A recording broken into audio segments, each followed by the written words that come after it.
Hey, all you rad dads out there. Yeah, so let's start by just asking, who are you? Milo Aukerman. I'm in the band The Descendents. I had an alternate career as a scientist a while back, and I do, in fact, have two lovely children, aged 16 and 18. A boy who's 18 and the girl is 16. And what are their names? Do you mind telling me? Oh yeah, the boy is Owen, Okay, and the girl is Claire. Claire. Okay. And they actually have their mom's last name because that was the only way I could convince her to have kids. So they have her last name. So that's interesting. So when you guys kind of, I'm going to say decided to have kids, seems like it was maybe a bit of a negotiation, but you weren't maybe on the same page about that? Well, I think we'd had some conversations that kind of, that were I'd call probing discussions about are you interested? Are you in, and I think I at the start, I was definitely saying, yeah, I want to have kids. And she was more kind of on the fence. And then I think she visited her OBGYN at some point, and her OBGYN kind of said, hey, if you're going to do it, you might think about it sooner rather than later. It's just the whole age thing or whatever. Yeah. And so I helped her out to kind of just make that decision. Yeah. But yeah, it was definitely one of the things where she said, okay, we'll do it, but they get to have my last name. Yeah, I mean, I think that's a pretty common conversation, right? Usually there's, one of the partners is kind of more into it than the other. I remember I always kind of joke about with my wife, we used to have this conversation, right, as most couples do, are you interested? Are you interested? And we had kids sounds like a little bit similar, a little bit later. And my answer was always, yeah, I think I might want to have kids. Probably my number is 0 to 1. Like I was kind of like, I might be okay to not. Of course now, like you wouldn't look back, right? But yeah, it's a common conversation. Yeah, the interesting thing for us was that, so I was more pushing for it first, and then we had our son, and my wife was completely smitten by him, as you are basically with newborns. And then she said, let's have another. And I was more like, whoa, hold on a second. So we kind of flip-flopped in between 1 and 2, which makes it all kind of, even Steven in the end. Yeah, it's interesting. And so your kids are 2 years apart. So you had 2 little kids right around the same time. That's a lot of work. Yeah. I think when we decided to have a second one, we thought, well, okay, we'll give it a crack. And then it was like, okay, well, that happened quick. I mean, it was, we just kind of dabbled in the whole notion of it. And then all of a sudden it just boom, so I feel grateful, that we never had any issues with that, but yeah, they're 20 months apart. So they're pretty close. Yeah. So you probably weren't quite at the potty train stage with your son when your daughter was born. Yeah. No, he was not potty trained. And then I think she saw what was going down with him, and she's like, well, I'm going to beat his ass, So she was much easier potty trained because she had that competitive fire. Yeah, that's so funny, right? With the kind of watching the second kid, or I've got 2, but with subsequent kids, what they sort of pick up and learn from their older sibling, and that almost competitive nature. Yep. Yeah, it's interesting. We're kind of starting to think about that right now too. My youngest is 18 months, and she seems like she's kind of really interested in what her sister's doing. So yeah, maybe we'll start a little bit earlier with her. Yeah, I mean they pick it up from the older ones. So. Right. So in sort of the timeline, and I'm going to use like the Descendents timeline. When did you have kids? That would have been around like the Cool to Be You kind of time. Is that about right? Yeah. In fact, I was working at DuPont at the time as well, and I was having just a huge breakthrough in my lab research. All of a sudden, my research became incredibly exciting, and then Robin got pregnant, and so I kind of had this this one year, 2002, I was my very, very creative year, because Yeah. it was creative scientifically and from the other perspective as well. I mean, we made a little boy, and it was, so I have very fond memories of that happening kind of in the midst of all that. But you're right in the sense that in 2002, in 2001, we started recording the Cool to Be You record. And we started recording it in early 2002, because Bill had contacted me. I'd sent Bill a bunch of songs in the early 2000s, like 2000, 2001. And he said, okay, well, we'll work these up. And they worked up all of their songs. They worked up all my songs. And then several months went by.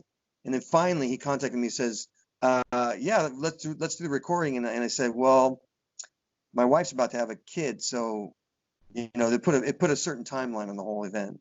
So Right. So we had to record that record before Robin, gave birth, because of course, then everything shifts once Sure. once that kid comes around. So Yeah. we were able to record it and finish the recording before she, gave birth. So yeah. Yeah, it's a little bit harder to say after the baby arrives. Yeah, I'm just gonna fly out to Colorado for a few weeks. Yeah. He'll be at home. He'll be fine, right? No, that we wanted to avoid that for sure. But in fact, Bill flew out here to Delaware with the masters, and we did vocals, where I am anyway. So. Oh, nice. And is that kind of how you guys usually do it these days, or? These days he'll fly out, and we actually record in my basement now, because I just have a little vocal studio set up in my basement. So we've recorded for the latest record that we're working on now. He's just brought because now it's just digital, right? Just brings a big hard drive out with him. Right. And we record in my basement. And that's nice, because I mean, my family loves Bill. And so it's like, hey, Bill's coming. Oh, yay. And then the whole family can rally around having Bill as a guest. And that it makes for a really kind of festive atmosphere. That's awesome. Yeah. So, I mean, that's an interesting comment you make. Like, I feel like kind of you're talking about Bill being almost like part of your family. I was in Colorado for the 25th anniversary Blasting Room show, and I remarked to lots of people, and I've talked about it even on the podcast, that like there's almost this huge extended family around the Descendents, and that whole thing. It's its own universe, and it just seems like everybody gets along so great. I mean, I'm sure it didn't come without its struggles over the years, like any band or family, but it's such a cool thing to experience, and neat to hear. That was fun. That was a fun gig, definitely. That was an awesome weekend. That was so great. So a few times we did that in a couple years ago. We did Stefan did a version of that down in Tulsa as well. It wasn't necessarily Blasting Room, but it was some of his favorite bands, including All as well. So anytime I get to see All is a good time for me. And again, it's like you said, it's a big family, so it's a big reunion, and everyone can just reminisce about the good old days and just kind of catch up with each other. So it's great. It's a lot of fun. Yeah, I'm still kicking myself about not going out to Tulsa. I met up with a bunch of fans for the Blasting Room show, and just kind of like, got talking like, oh yeah, I remember you from this message board, or we've talked on Facebook, and it's like all these people that kind of come to all these shows and see each other every 1 or 2 years. You kind of become friends. So it's neat how it kind of ripples out to even that. Yep. Yeah. So around that time you had Owen.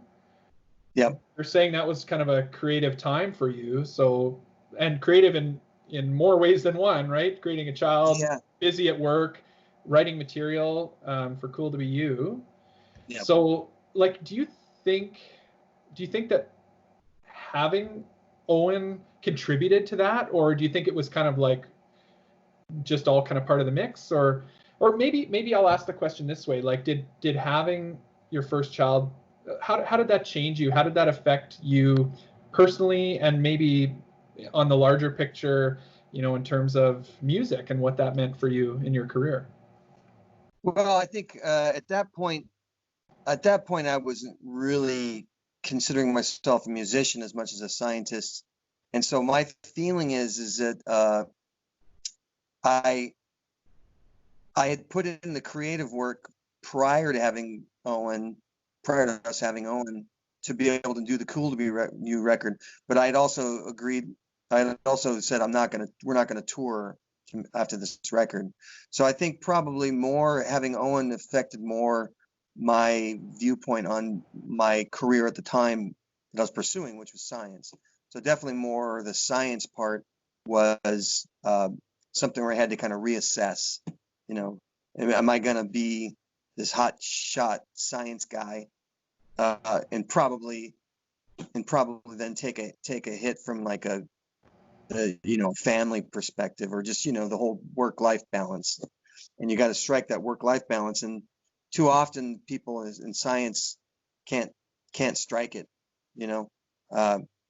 And of course there's a huge gender disparity in terms of that as well.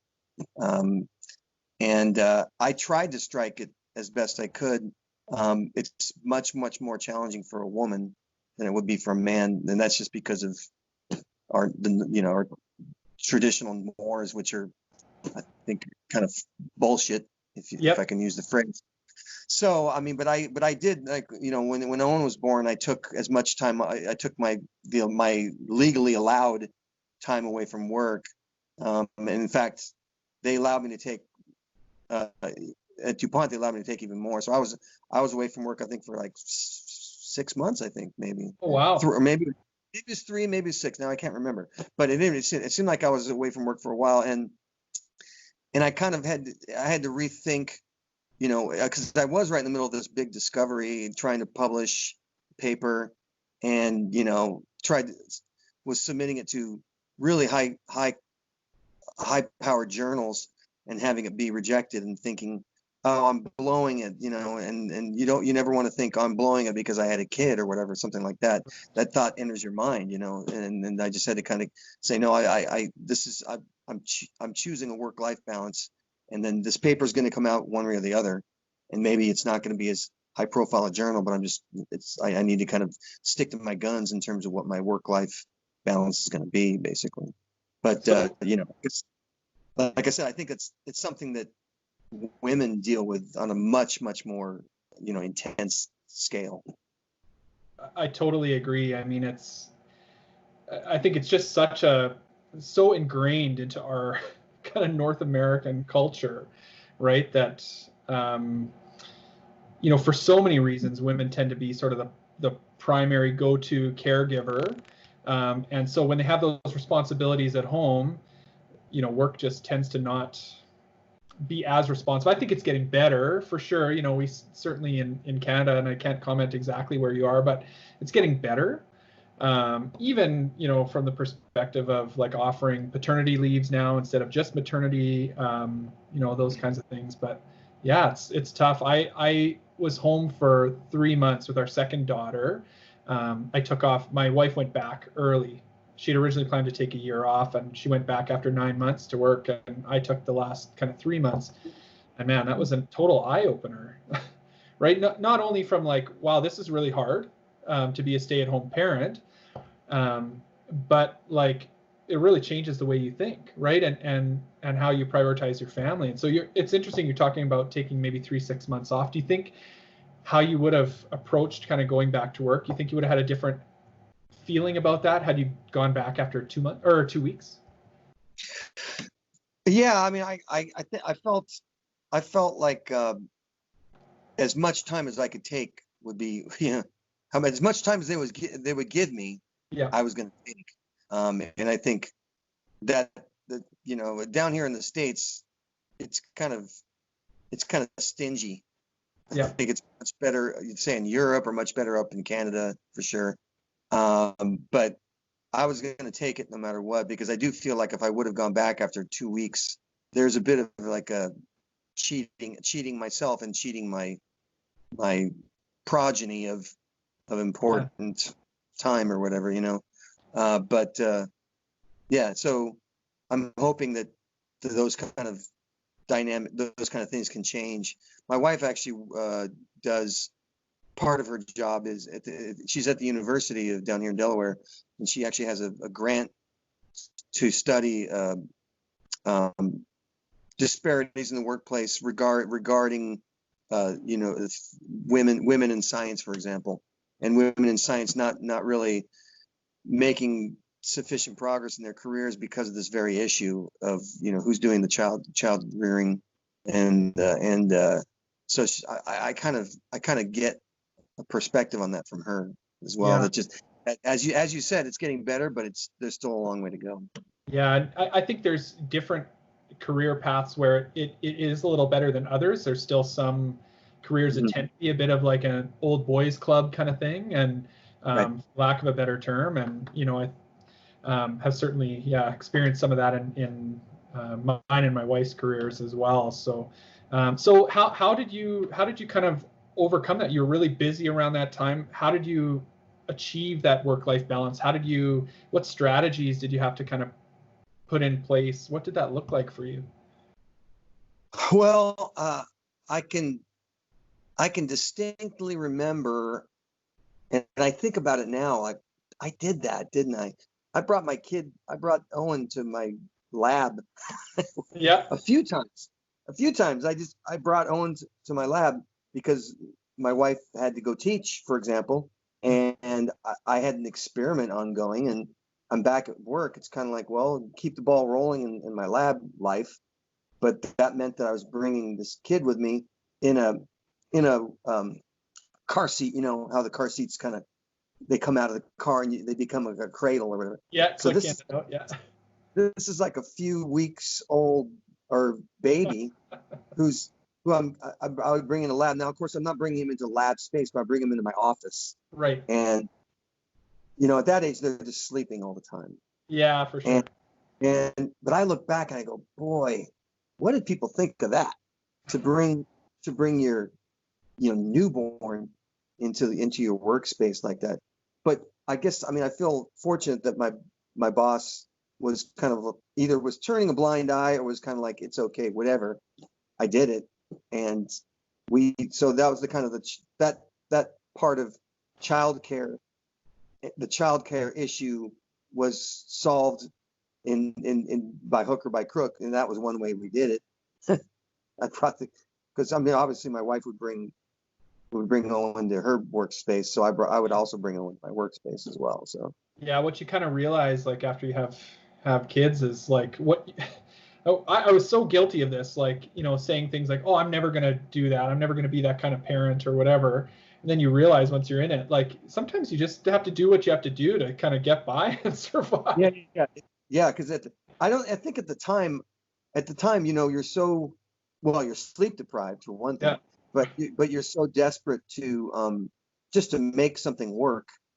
A, to make something work, and B, to kind of keep a semblance of a normal life, or like if you are working a job where you kind of have to be there, how are you going to make that work? And I guess I do feel fortunate that they let me even do that, but I look back and think, what did people think of that? Yeah, and I mean, pretty strange. You think about like there, because I was the same way, like very fortunate to have reasonable childcare around and the options and things like that. There's lots of people who don't have that possibility, right? And so things are very difficult for them. So yeah.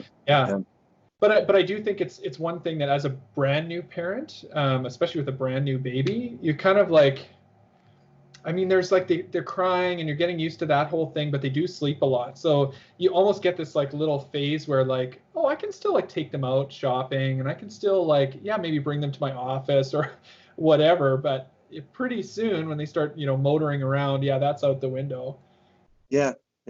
We used to take Owen out to the restaurants, and we'd be having a nice meal and he'd just be sleeping the whole time. Under the table in the car seat. Yeah, been there. So to you, what are the most rewarding aspects of being a dad? I think it's just to see how they turn out to be such gems of people. They're just such great human beings. I've just been enjoying watching them, because now they're both teenagers and they have their teen moments, but at the same time they're just so with it.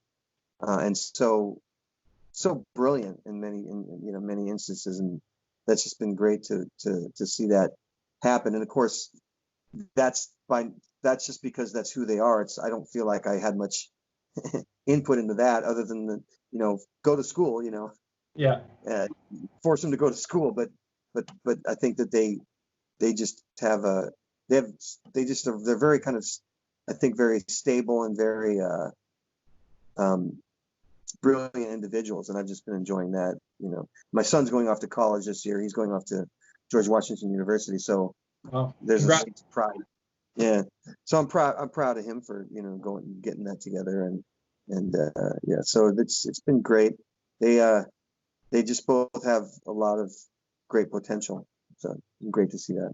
So is your son planning on following in your footsteps in terms of pursuing science, or? He's a computer guy. Okay. So he's been doing computers for a while. He built his own computer, ordered up all these parts and put it all together. And I was like, whoa, how'd that work? So I was very impressed. So he's into computers. My daughter's into both, I call it physics/math, STEM, I guess. Yep. And she also plays the French horn. So she kind of has followed my footsteps in terms of this dichotomy between music and science. She's kind of right in that same zone. So that's kind of fun. So I heard you talking about potential ukulele album, or some ukulele stuff you've been working on. Maybe your daughter accompanies you on that. That I got to get her. Yeah, I definitely. I've been thinking that for a while. The first 3 songs I've done on uke, they're probably a little more aggro.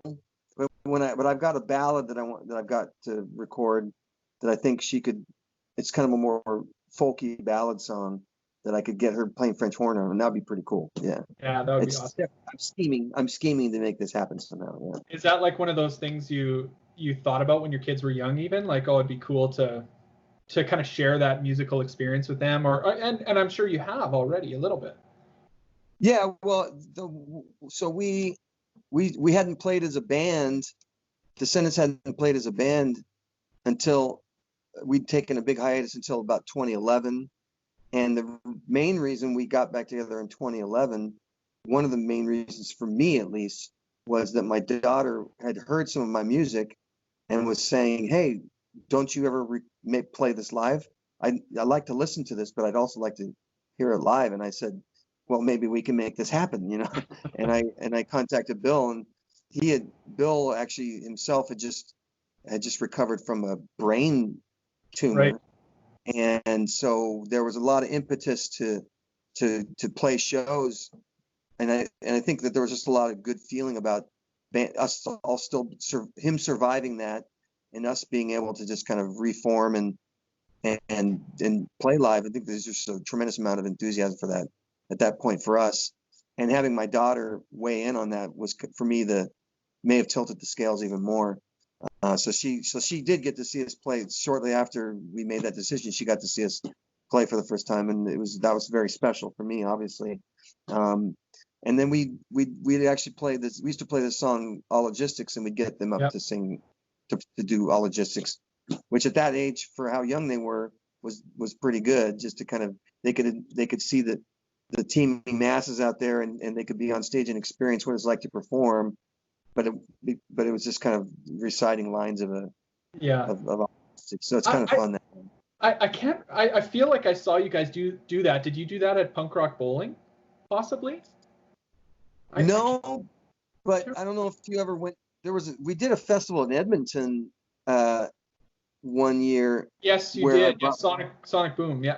Yeah. So you saw them there because they were. So we did a nice family vacation where we went to Canmore, nice. And spent several days hiking and enjoying. It's a beautiful city. I love that place, or beautiful town, I guess. Yeah. But then we zoomed up to Edmonton and played that show, and I got them on stage for that, for sure. Yeah, that is where I saw it for sure. That show was actually on my birthday that year. Okay. Yeah. was so much fun because Rise Against played too, and then we just Yeah. they're such good friends of ours, and the kids got to meet the Rise Against guys, and so it was just a real special experience for our kids to meet them, and we had such a great vacation, so very Yeah, that's fun awesome. memory. Canmore's amazing. Yeah, that's typically, when we kind of go on a small family trip or whatever, we usually go to Canmore. I mean, that's a big family trip for you. For us, it's really close, but like that's where we like to go. It's just so peaceful and just amazing with the mountains right there. Yeah. Crazy. Beautiful. Yeah, and I think that was the kids' first. Was that their first visit to? No, that was their second visit to Canada. They'd been to Toronto before that. Okay. So, because Toronto's a little easier for us to get to. Right. And so we did the same thing in Toronto where I was playing a show and they came up with me. So we went up and saw Niagara Falls, and then we went into Toronto. But then I think that started off my daughter's love affair with the whole country, Canada. She probably will end up moving there when she's an adult. There's just so many places. We've been down to Montreal a few times. We've been to Vancouver and to Canmore. So I feel like we're kind of honorary Canadians at this point. Yeah, Canada's great. Like there's so much diversity in what you can kind of see in Canada. The topography of Canada is pretty amazing, and we kind of take it for granted sometimes. We live pretty close to the mountains, but you get out there sometimes and kind of step back. It's like, whoa, this is amazing. Yeah. So what are your kids? It sounds like they're kind of interested in your music. Where's that at right now? What do they think about what you do in terms of your music and the Descendents and that whole thing? What do they think when they see you on stage and there's like thousands of people singing along to your songs? Yeah, I think my daughter picked up on it before my son, where because I would just be playing punk rock around the house. Yeah. And the first thing she really got into was Agent Orange, and she's like, I like that Agent Orange stuff. And I go, cool. Well, let me play. I'd play her a bunch of other stuff, and then I'd slip in my music as well, thinking, well, maybe she'll like my music too. And then that's where she said, yeah, I want to see. So I'm not sure that my band was ever her favorite band, but I feel like I gave her a good schooling in punk rock, to the point where they still listen to some punk rock. They went through a big period of liking Rise Against. That was kind of like a go-to for them. My son, he kind of gravitated fairly quickly towards hip hop, and he's kind of the hip hop kid now, and listens almost exclusively to that, I would say, which is fine. Yeah. So I chatted with Bill back in November at the Blasting Room thing, and he was talking about how his daughter and his son had kind of opened him up to new music that he hadn't seen or heard before. Do you guys have that experience too, where you're like, oh yeah, this is actually pretty cool?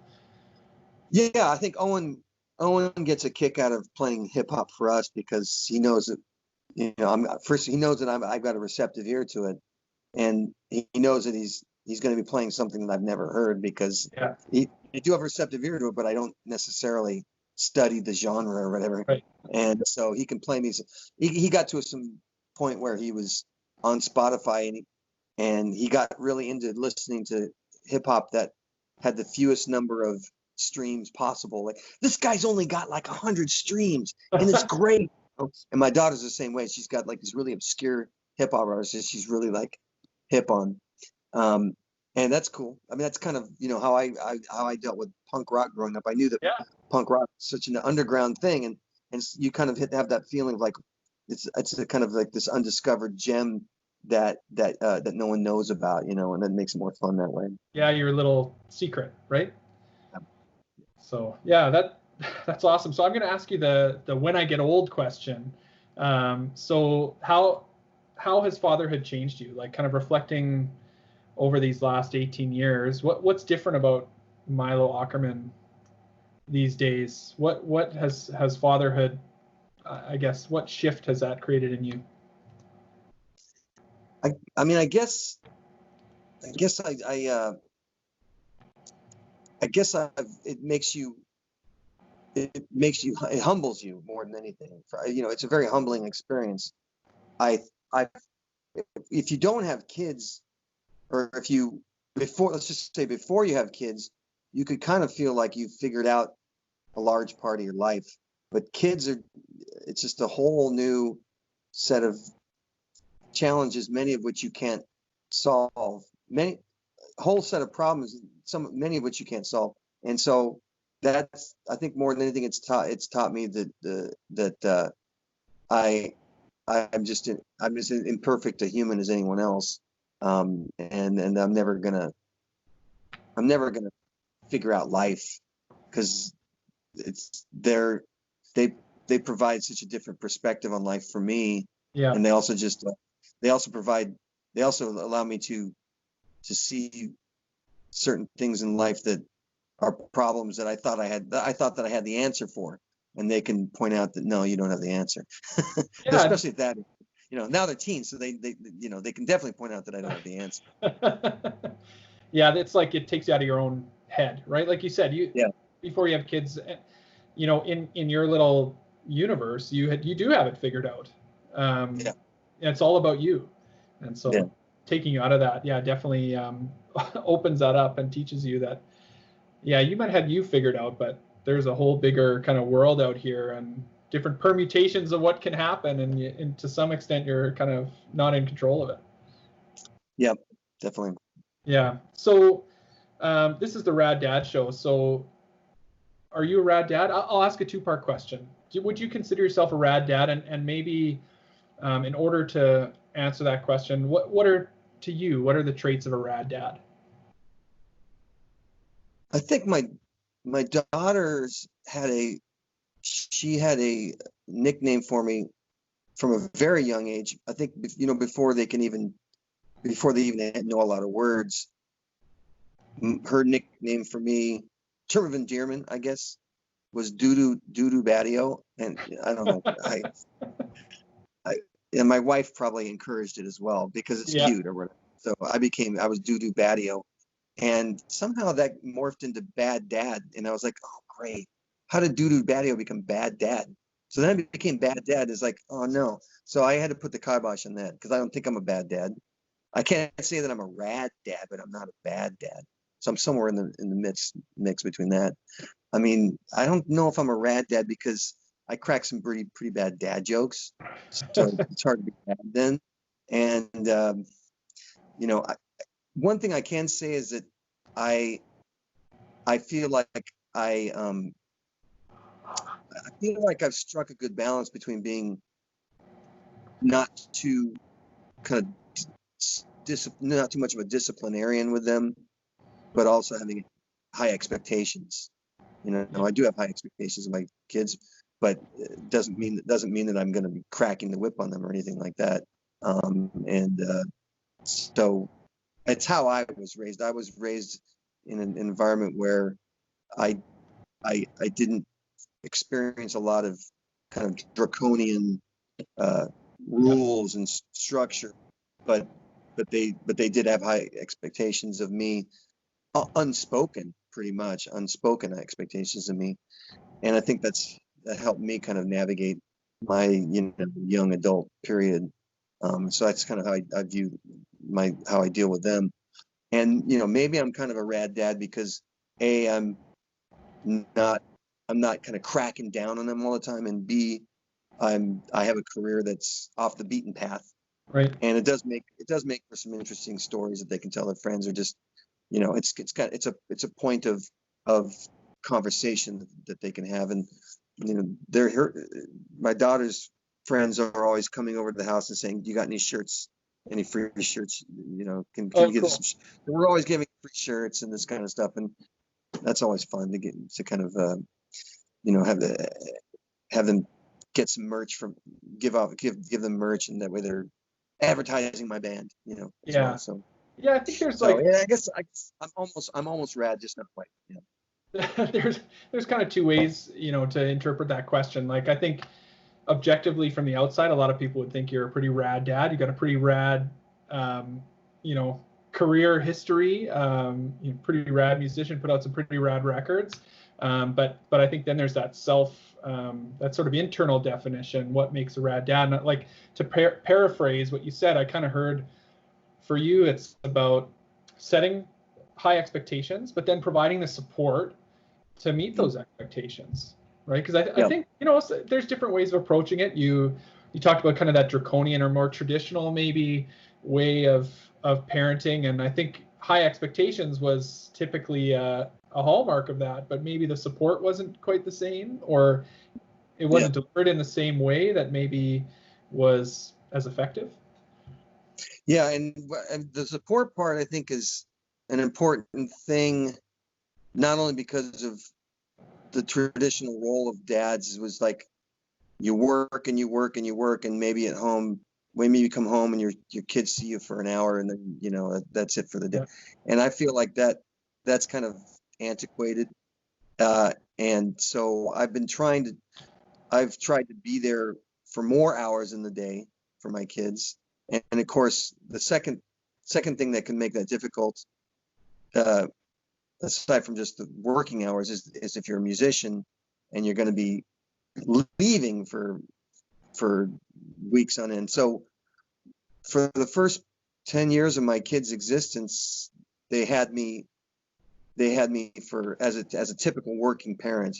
And then when I started doing shows with the band, I'd have to leave for more like days on end.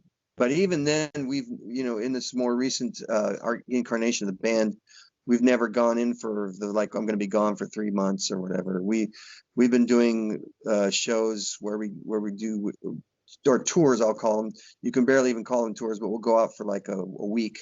Yep. And I'll be gone for a week, but then I'm going to be back home for like 2 weeks after that.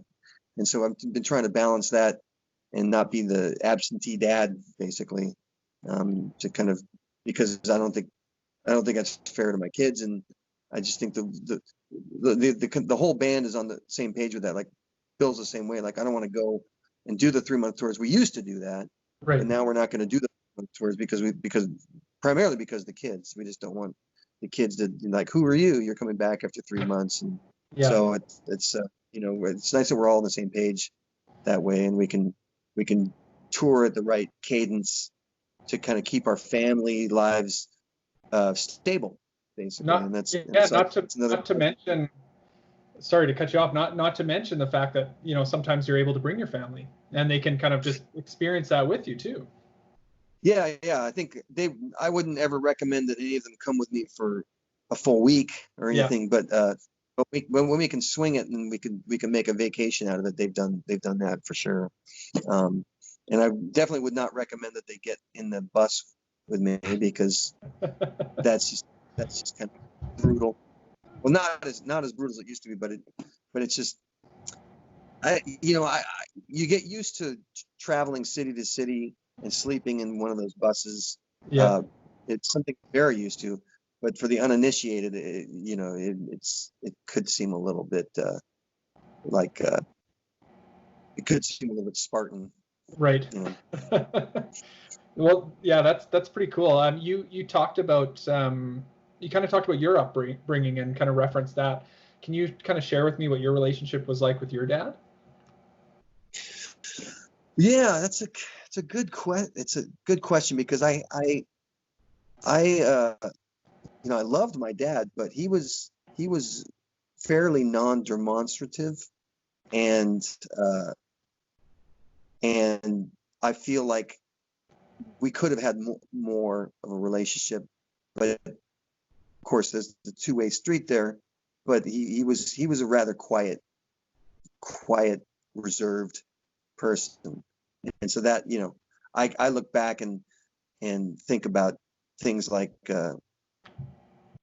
we never played catch or whatever. And every time I watch Field of Dreams, it's like weepy Field of Dreams moment. I've had those. So that's that. He was that guy, and I had a song just like them that I wrote, that I did first with this band Milestone, and then all did just like them, and that kind of covered that part of him. So it's I don't think it's an unusual kind of a relationship, because I think probably a lot of men are that way. But it is something where, I had a lot of love for him, but we never really probably were able to express it with each other that well. So Interesting. So that's interesting, because I never knew that about Just Like Them. I mean, you say father in that song, but I never interpreted that to be literal. So that's interesting. Yeah. I mean, we always have a hard time as songwriters. We have a hard time even writing songs that aren't just like autobiographical. Bill says he struggles, and I struggle with it as well. So if you read the lyrics of any of our songs, I'd say chances are better than 90% that it's just completely autobiographical. So father is a lonely man in a crowded room, Yeah. and that's how I viewed him. And maybe that was unfair of me to view him in such a kind of monolithic manner, that he was that way. But I've since he's died, I've kind of come to terms with how he was as an individual, and that he was a loving man. But it was something that I kind of had to come to terms with after he died. Again, we did not have a bad relationship. We just didn't have a close relationship. Yeah, and that, I think, it's interesting. A couple things, like, talking about, I've always loved that line, father's lonely man in a crowded room. And I think, when I think about, even, I'm just thinking about this now, but the show, like, I think that's part of what we're trying to address, that there's a lot of guys out there that feel like they're kind of alone, and maybe don't have the skills, never learned the skills to kind of share and connect and maybe get the support they need. And I'm just sort of like extrapolating from what you said, but that it's kind of an interesting thing that you kind of look back on those relationships you had. And it's the same with me, like looking back on my relationship with my dad. My dad's still around, and I feel like since I've become a dad, my kind of appreciation or understanding of him has really changed and really grown. And maybe that's what you're describing too, is that since you've gotten older, you've kind of been able to reflect back and look at it through a different lens. Yeah, well, and unfortunately, he never really knew his grandkids. He died the same year that my daughter was born, and so for example, she was born, and we were slated to travel out to California, but because we had a newborn, and since we had this newborn, we had to delay our flight, and then he died while I was so again, I wrote this song, and it kind of covers all this angst about not coming to terms with our feelings, before he passed. And that was just an example of where I couldn't see him be at his deathbed or whatever. And so, yeah, he didn't get a chance to meet his granddaughter. He met Owen, but of course Owen doesn't remember him because Owen was like a newborn or whatever. But yeah, I guess having kids, it would have been nice to have experienced the kid thing and then reflect back on how he raised me, to kind of put it all in perspective. And maybe there was some of that came later, but it was after he died, so. Yeah. Do you think your relationship with your dad did affect how you parent? Like, do you think there was any, I mean, probably there's subconscious, something there, but was there ever kind of a conscious thought about that? I don't think conscious, but definitely subconscious, because he had a laissez-faire approach to parenting, and I basically have a similar kind of approach. I kind of force myself to not be so laissez-faire, because I think it's there's a happy medium there. For sure. But and I think part of forcing myself to not be laissez-faire is also to try to force myself to engage as well. And I think that's to make up for what I felt like, maybe he didn't do enough of, which is engage more in my childhood, and so it's one of those things where your parents can be a good role model, and then you feel like in some cases they're not a good role model. So you maybe pick and choose what you thought was good about how they raised you, and other stuff that wasn't as good, and maybe try to synthesize something out of all that. I hope I'm doing something like that. And sometimes that's even a conscious thing. You kind of try and teach your kids as you go along. Like, don't be like me for this reason. Like, I want you to, you know, people always talk, it's a bit of a cliche, but you want your kids to be better than you were, right? And right. You know, and maybe that's part of it too, is that ability to kind of reflect back is really important, and just to kind of learn from that. Yeah, I don't know if I'm at the phase of saying that to them. Don't be like me. Although Yeah, I do say that I can definitely say don't be like me and try to be a musician. That's and I think my daughter's picked up on that, because I mean, she's a good horn player, but she knows that, okay, this isn't my career. I'm not going to be making a career playing horn, because she knows that my experience in music was a complete fluke, and that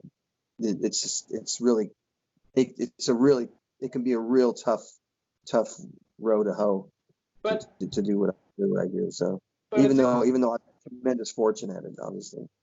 But it's interesting because like as an outsider looking back at your kind of this dichotomy of wanting to pursue science and kind of further your education and do research and things that you cared about versus music, it seems like it's like you say it was a fluke, but it almost like against all odds became, you know, like it was a fluke, but it was almost like your destiny. Like when I look at it from outside, like there's Milo Goes to College, and you know, and then you were really focusing, you kind of came back to the band, you were focusing on your work and your research again, and then it kind of like kept coming back. And what's interesting is when I think about like your songs, like, you know, I Quit, and you know, even these songs like Come Back Kid, and like a lot of those songs are kind of almost like this longing of like getting back to playing music. And I don't know, is that just like a phase that you kind of tend to like oscillate through, or is that like yeah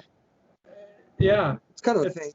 Yeah, I mean, I think like I said, the songs being so autobiographical, they're gonna run the gamut of how my passions for variety of activities do cycle, and obviously we're talking about them cycling between these two vastly different things, foci, and so I think the songs, but I think what tends to kind of the through line through all that is passion for what you're doing, and I always felt like, and maybe that's something I should be focusing on with my kids as well. I think I probably haven't had that kind of discreet a discussion with them about follow your passions, or just find something that you're passionate about and just do it. You know, it's a little pie in the sky. It's a little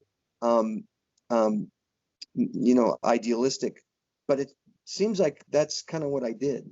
And so maybe what we're getting at here is that there's a tremendous amount of fortune and luck in what I do, but I think being passionate about something and combine that with some luck, and you can actually make a go of it.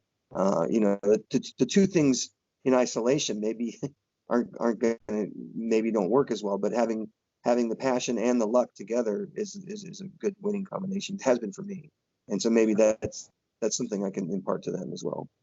Yeah, it's funny because like just looking, I kind of said this already, but looking through your songs on like each of those albums, especially kind of between Everything Sucks and Cool to Be You and Hypercaphium, it's like you always had one or two songs about like, oh, I just got to get back at it, you know. So it was almost like that's probably foreshadowing for you. You started, this emotion was coming out, and it's like, oh shit, I need to get back doing this.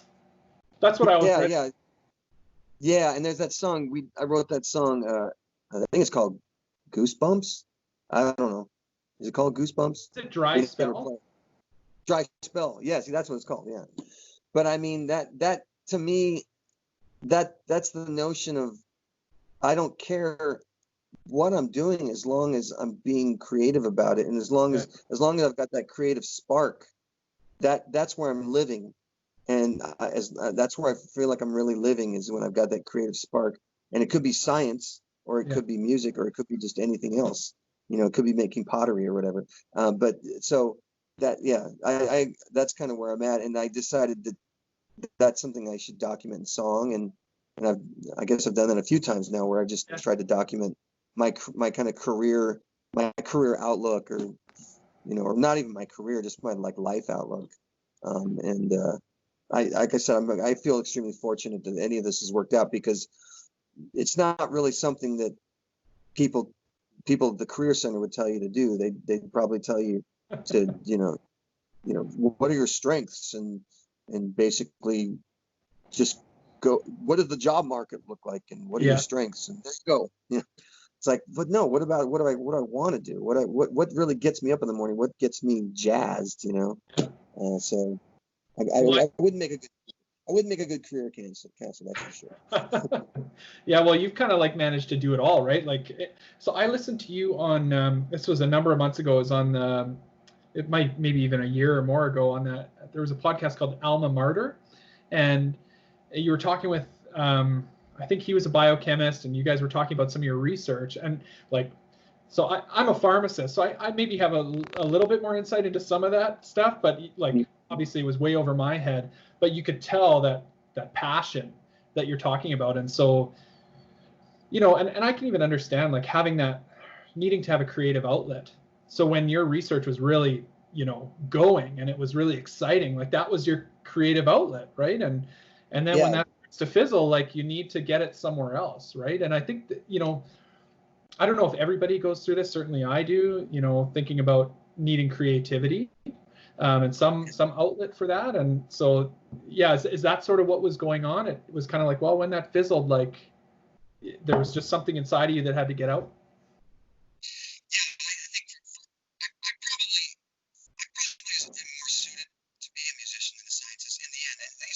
These are kind of realizations that I've only had in very, very recent years, because my feeling about science, I got into science through when I was in high school doing an oral report on DNA, and I was all interested in recombinant DNA, and then again, what really intrigued me was the creative aspect of what you could do with recombinant DNA. Now, you know, not creating Frankenstein monster or anything like that, but just how you could, you know, potentially help cure disease, for example. Yeah. So that kind of is how I got into science. But you know, many years later, realized that while there is a fair amount of creativity involved in science, there's also a fair amount of just nose to the grindstone data generation, and maybe less creative aspects to it that are more technical, obviously. And so I think when I finally left science and became a full-time musician, I realized maybe I'm more comfortable not having to deal with some of those other aspects of science, because what I really liked about science was the creative part of it, where I was making new technologies, discovering new things, and that the other stuff I found a little bit more kind of dreary in the end. So yeah, maybe that's telling, is that I wanted it to be this kind of like, you know, I placed a huge emphasis on discovery, huge emphasis on creation, and less of an emphasis on generation of data necessarily. So I was probably an imperfect scientist at best, but I enjoyed it, and I think I did make some contributions in the end. So.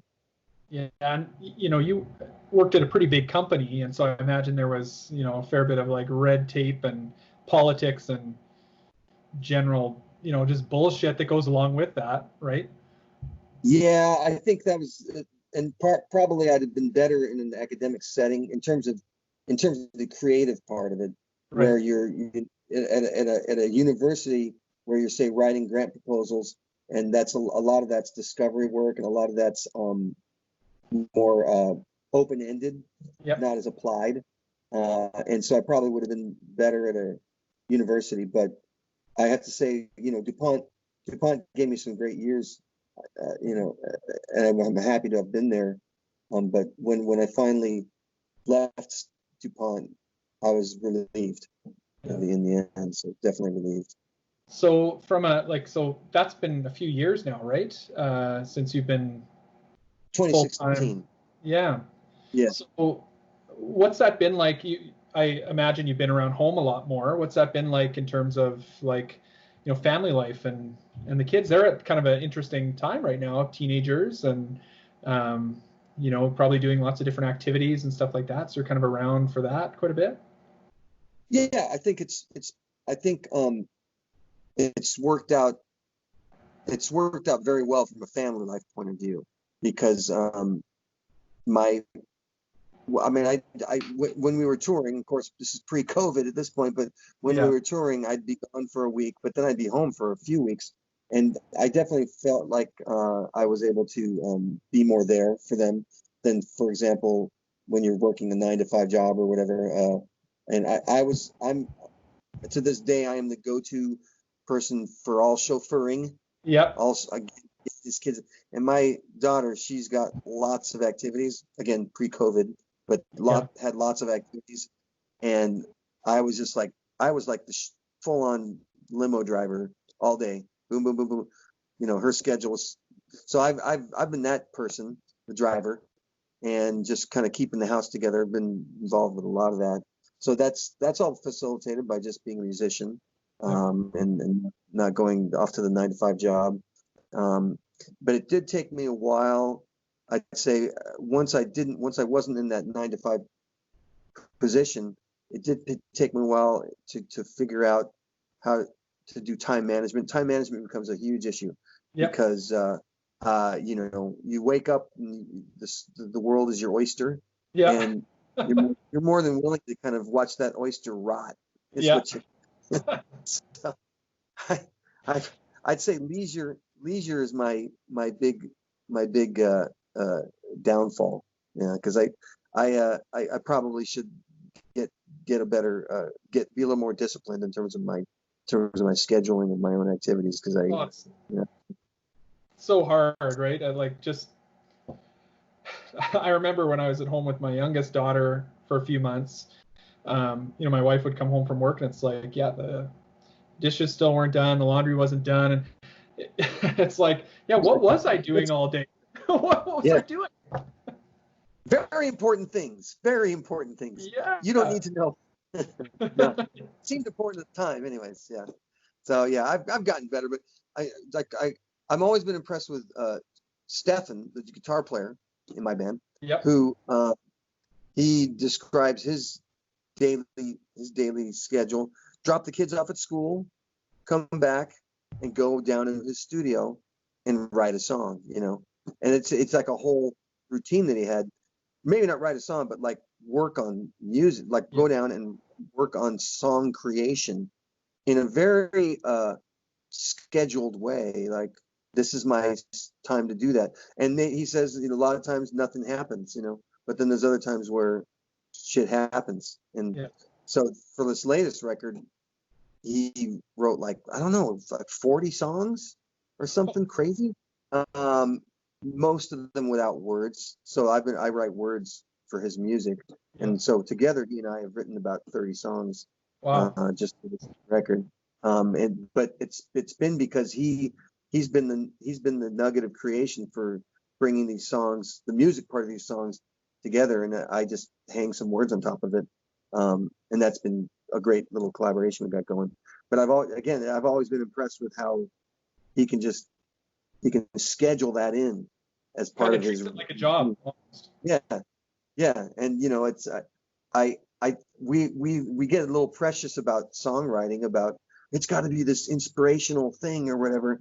Yeah. But there's something to be said for just generating tunes, melodies, and as long as you got a way of documenting said events and sifting and winnowing through them to know which ones are the ones that are going to stick with you.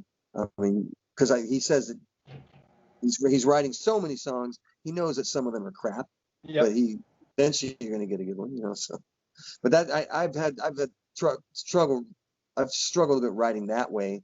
I tend to still want to write a song that comes like a tune that comes into my head, or a lyric that comes into my head, and then flesh it out.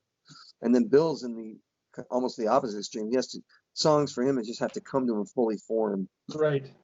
That's makes it hard to be prolific. So.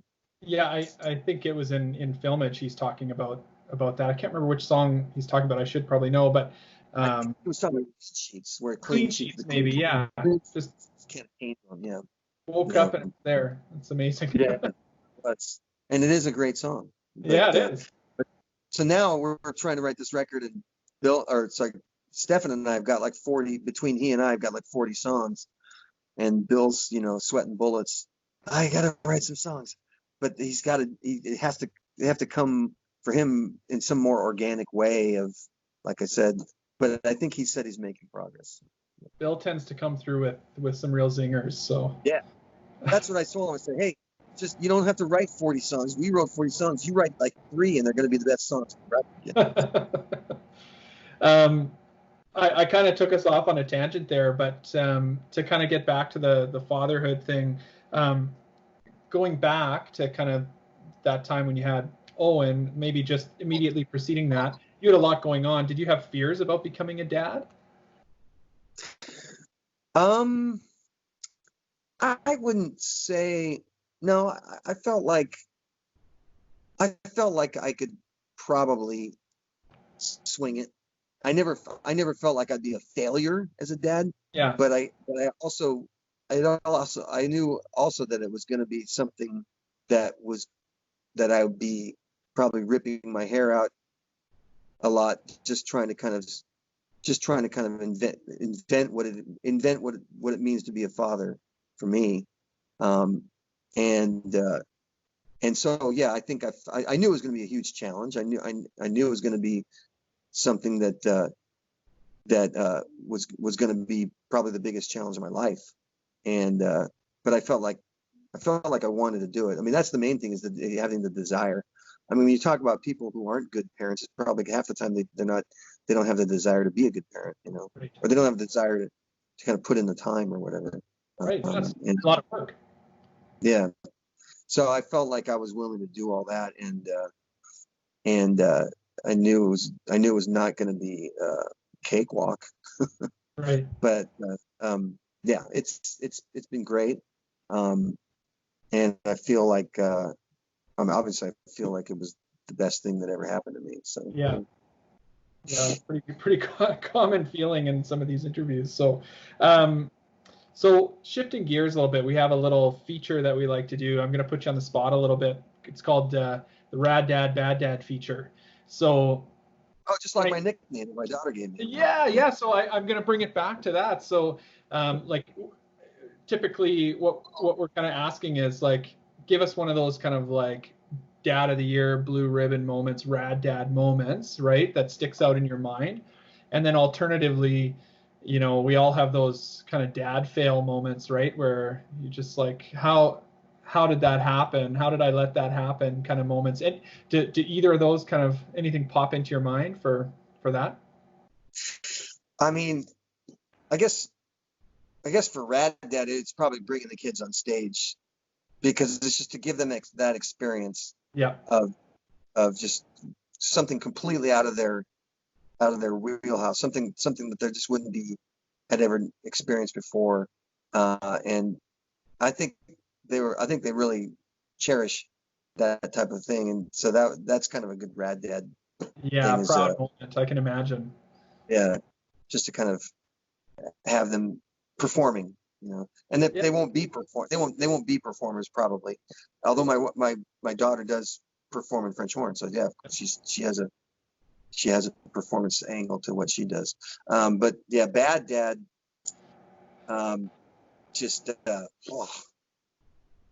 I think just kind of like,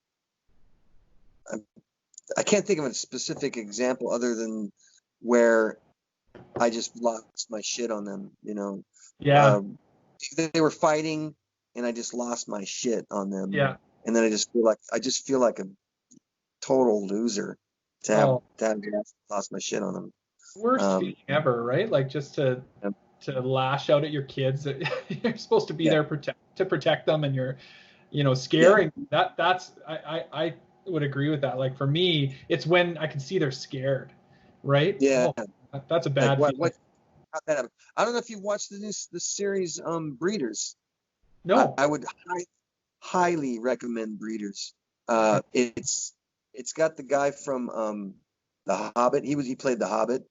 Martin Freeman. Oh yeah. And he was also in that series Fargo, which is another great show. But this is his new thing, and I think much of the series, it's maybe eight or 10 episodes, but much of the series deals with that angle of, he's obviously a great dad, but boy, he's just like, he finds himself just becoming a monster to them at times.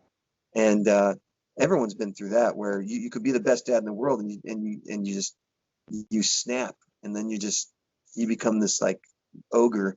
And I've definitely had to have. I mean, and depending on the age of the kids, if they're young, then they just haven't learned how to coexist, and they need like a teachable moment, but you don't need to tear their heads off about it at the same time. They just need some teachable moment. So I don't like to lose my shit on my kids. Yeah, I hear you. I think that's a common one for sure. You said you like some dad jokes. So do you have a dad joke to share? Is there one that's on the tip of your tongue? I'm putting you on the spot. I should have came prepared. I really should have came prepared. Shoot. So I've got one while you're thinking. I thought this one was pretty funny. No pressure, but did you want to buy a broken barometer? That's pretty good. Yeah. No pressure. Yeah. Yeah, man, there's a bunch of good ones. I guess I don't have one on the tip of my tongue, but obviously mine tend to be really bad puns. Yeah. General category of dad jokes is the really bad pun, and I'm just a sucker for that. Yeah. I'm just gonna always go for that, and especially if it's a bad pun that involves farting, then I'm Well, it's a crime not to take that opportunity. Yeah, I mean, I've talked about my daughter being under my tutelage because I taught her how to fart. So that's kind of a dad joke. She's under my tutelage. I taught her how to fart. So yeah. That's pretty good. That's pretty good. Kind of made it up on the spot. Yeah. So Milo, what's next for you? So it sounds like you guys are writing some material. Do you like? It probably got accelerated in terms of that process. Maybe something coming out a little sooner than you had maybe originally planned. Like, do you guys have a sense of where you're at in that process? Well, I think COVID probably gave us a bit of a reprieve more than anything else. Okay. Because I kind of think we wanted to make a record before we even booked shows anymore. And for example, this year we only had a very few shows booked, and they were supposed to be in the second half of the year. Right. I think it was literally a handful of shows, and that was because we were writing a record. And then now we're in the middle of the year and we still haven't finished writing the record. But now with COVID, we're not going to be booking shows till next year at the earliest. Right. So probably, I guess what I'm getting at is it would probably put a record out towards the end of this year or beginning of next year. I would think that would be the timeline for it. Yeah. If you don't know that you're going to be able to play shows to support it, does that affect when you put that out, right? Yeah, I kind of feel like important for you guys? The thing about making a record is it's we want to give something new for people who come to the show. I mean, gone are the days where we'd make a record and say, hey, now we're going to make money off of this record. You don't do that anymore. Yeah. You don't make money off of it. So now it's like, well, the record is actually just an advertisement for the show, and right. It's like, hey, come out and see us play because we've got these new songs, and that's kind of how we view it now. So we definitely want to make a record for that purpose. And also, we also feel bad about the fact that so many years go by in between of all of our records. So we're gunning for not having it be another 10 years or whatever it is before the record out. Yeah. So it may still be a few years, but at least that's better than the 10 or 15 years that we've done in the past. Yeah. We're getting better. We're getting better about You know that. what? I mean, I can at least say you don't disappoint when the records come out. So it's not like we wait Yeah, 10 years and then get a, crappy record. I think we never really felt an obligation, like we have to record, or we never had record companies breathing down our necks. Oh, your next record's due, or whatever. We wait until we have songs. It's always like, well, we won't put a record out till we have songs. Yeah. And as I said, Stefan is driving the ship at this point. He's the one that's really setting the standard for everyone else. And I've written a bunch of songs that some of which ended up being, I decided, well, these were Descendent songs, but I'm going to make them be ukulele songs instead, either because they're more ballady or because they have a certain shelf life. The 3 uke songs that I wrote for the Descendents, but they relate to our current political period. And I feel like if I'm going to wait until post-election, they're not as meaningful. And in fact, let's hope so. Yeah. What's that? Let's hope they're not as meaningful after the election. Yeah. Maybe. Yeah. I hope that after the election, I don't even have to play them anymore, because it's kind of like they've done their duty. Hopefully. The song titles are, one's Hindsight 2020, which Hindsight 2020. One's called Royal Flush, and you can figure out what that's about. Yeah. And one's called On You, which short for This One's On You, which is more about 2016 and the debacle of 2016. Right. So you can kind of get a feel for why those songs need to be put out sooner rather than later. Right. And so they're being done in the uke format so they can come out quicker with, and so that's going to come out on Epitaph, hopefully sometime later on this year. Yeah. Nice. Yeah, I wasn't sure if that was kind of. It seemed like when that the first time I heard about that, it was kind of like, oh yeah, I'm not sure what's going to happen with that, but sounds like there's something happening. Yeah, Bill helped me deal with the business part of like contacting Epitaph and working through all the details of that fractional stuff or whatever. But they were agreeable to put it out, at least put it out on Spotify. I still have to work out a way to get it put out on vinyl, because it kind of has to come out on vinyl, because the title of the record itself is 45 ... not ALP. And so that's that because you title a record 45, not an LP, it needs to come out on 45. Yeah. So that's the whole project's called Rebuke. It's the name of the thing, and it's just basically me doing my shtick. So that's exciting. That's awesome. Yeah, foray into that. I could easily see it sinking like a lead balloon, because it's me on ukulele, so it's kind of like a totally different non-Descendent sounding thing. But I like playing uke, and I've got a few different kinds of ukes that aren't as plinky sounding. It's like, if you think of uke and you go, well, it's just going to sound plinky, but I've got like a 6-string kind of uke that's a little more guitar sounding, and and I've got an electric uke to give it more of a rock feel. So I try to mix it up, and so I've seen some of the Gibson makes like a Les Paul uke and SG uke, and so there's lots of different. I think the interest in ukulele is a lot higher these days than it ever has been before, for sure. So I something tells me Descendents fans will like your record. I hope so. I mean, we have the song Band where we talk about our small uke, so it's kind of it's part of the thing of the band. And Bill has written, like, Bill wrote Silly Girl on the uke and that kind of thing. So we've written a lot of songs just on the uke, and then you got to translate them into a punk rock format. But I like the ukulele for the portability and just for the ease of playing, and it's fun. It just gives it it's goofy, and you know, Yeah. it fits my personality that way. But yeah, so that's something that's kind of in the works. And then Cool. obviously the Descendents records in the works.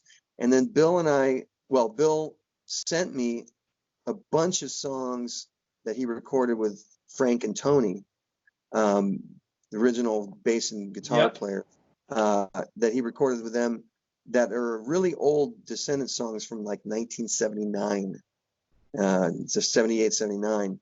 And some of these songs, when I first joined the band, we played, and then some of them they played prior to me joining. So I joined after they were a trio, and I joined, and so it was fun to kind of go back and read and add my vocals, not only to the ones that I used to sing back then, but actually to add vocals to the ones that were around prior to when I was in the band. We redid Ride the Wild, we redid Hectic World, that kind of thing. And it's That's pretty amazing. cool. Yeah. So, and were there any like new songs that you hadn't heard before, or kind of didn't realize were? Yeah, absolutely. So there's three categories. About half the songs we actually did in the set right when I started, and it was great to do those again, because now we've documented, and for me, I was able to give them the same feel that I gave them back then. Yeah. And it was great that to then document that for me, and of course it brings back such great memories as well. But then there another quarter of the songs were songs that I'd heard them do as a trio, and so they were very familiar to me. But when I joined the band, they'd already been kicked out of the set. Yeah. And then another quarter of the songs were so old that they'd already kicked them out of the set by the time I'd even see them. So they were completely new to me, never heard them before. And those were even more fun, because then it's like, you know, it fleshed out that period for me in a more complete way, because this was like the very, very embryonic beginnings of the Descendents. Right. In fact, one of the songs was written by the bass player of The Last, which is the band that basically was a huge influence on the Descendents from the very start. And in fact, the very first Descendents project was Frank and the bass player from The Last. It's Dave Nolte. Yeah. Just playing in Dave Nolte's basement. And that was one of the songs we did, was one of Dave's songs from then. So And so are those songs, are they like the guitar and bass and stuff was all pre-recorded, or is it rearrangements of those songs from that time? well, so Bill invited Frank and Tony in 2002 to Fort Collins Blasting Room, and they basically tracked 19 songs No way. of early Descendants stuff, and Bill's had those tapes ever since. And during this COVID period, I said, hey, I'm bored here. Let's go back to those, because there was always in the back of our heads, like, we've got these songs that I used to sing on back then, and it's a way of honoring Frank Nevada as well, because he died, I think, within the year after they recorded those. So that would have been around the time of like Stockage, right? The second Stockage or whatever. Yeah. Yeah. Because he was there. Yeah, he was there for Stockage, and maybe they coincided as well. Like maybe while he was there, hey, let's record these songs for posterity or whatever. And they're good songs. I mean, I think of these songs as, if you've heard, Ride the Wild, Hectic World, it's, you listen to that, Ride the Wild, and then you listen to like the Fatty P, and you go, what the fuck? What happened? What happened is all these songs in between. Yeah. And these are songs that bridge Ride the Wild to, like, Der Renaissance or whatever. Right. It's a great bridge between those two. Oh man, that's super exciting. Yeah, it was fun. A lot of fun to do. Milo, thanks for being on the show. That's it. Do you any words of wisdom for dads out there? Maybe dads who are I don't want to say expecting. Is that the right word for the dad? Soon to be dads. Any words of wisdom? Drink a lot of coffee, because you're going to need it.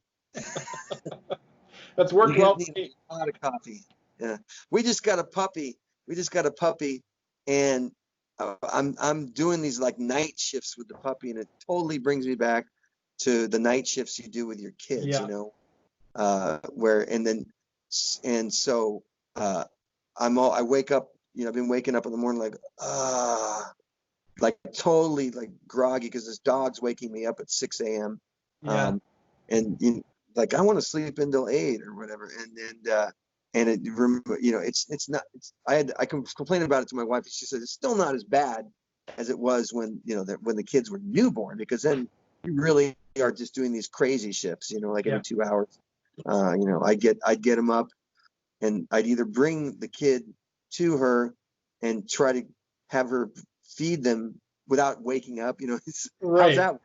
But do either that, or once we got them on the bottle, then I'd be feeding them, and changing them and all that. So yeah, that drink a lot of coffee. Yeah, one. If you're not a coffee drinker, you're going to become a coffee drinker once you have kids. Yeah, one benefit with kids over dogs, though, you can't put a diaper on a dog. Well, maybe you could, but I would love to know about that. Yeah, because we're potty training her, and right. that's a challenge, obviously. So. Yeah, I've been there. Yeah. Well, great advice, Milo. It's really awesome talking to you. I really enjoyed it. And yeah, hopefully we'll see you soon once things kind of start to get back to normal and some shows start happening, and maybe we'll have some music in the meantime. Who knows what these shows are going to look like? Yeah, they're going to be. I just feel like live music performance is going to be different, but we'll make it work somehow. Somehow we'll make it. Maybe a vaccine, changes all that. Who knows? Yeah, or maybe clubs come equipped with a sneeze guard on the front of the stage. Yeah, like a nice wide sneeze guard, and then you can play your show. I don't know. We'll see. Everyone gets a plastic kind of breathable suit. Yeah, something like that. Cool. Yeah, I was thinking, that I've seen some restaurants where they wear a 6 feet ring around. You actually put it on, and it keeps you 6 feet away from someone else. That would be cool at a punk rock show, right? Because everyone's slamming around, but it's be like in bumper cars. Yeah. And you'd be having to wear these 6 feet rings, and that might make for a good slam pit. I would think. I've seen the 6 foot sombreros. Yeah, that would work too. Yeah. Unless you're really tall, then you're just gonna go right over. Yeah, they have to be at the same height. Yeah. Anyways, we'll make it work. Yeah, we got some things to think about, Milo. Okay, thanks so much. We'll talk soon. I appreciate your time today. All right, see you later. Take care, man.